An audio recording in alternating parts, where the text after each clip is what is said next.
एक कूल dude open minded कैसे बनल जाला हो। नया जमाना के जिए के नया तरीका है का कोनो। हमारा से तो ना होए कि बाबूजी के बर्थडे में दारू गिफ्ट कर दी।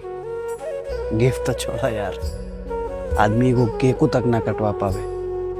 हमरा से ना होए कि माई के गोड़ लागे के जगह आई लव यू बोल दी।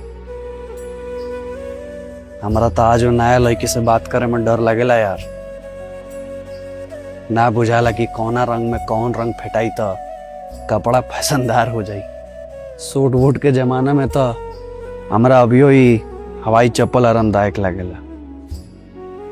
ई नया जमाना के लोग सीधा ना चले,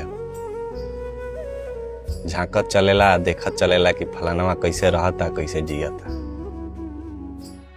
लोग हर आदमी पे अपना हिसाब से ठप्पा तो मार देला, और ई ना जाने कि केकर जर्नी कहाँ से शुरू भइल बा, केकरा दिल में कितना डर बा, कितना लाज बा, कितना सच बा। सबे खाली अपना चश्मा के हिसाब से दुनिया देखेला। देखो, बदलाव से ना डराए आदमी, बस ऊ ना कल चाहे जौन आत्मा से ना आवेला।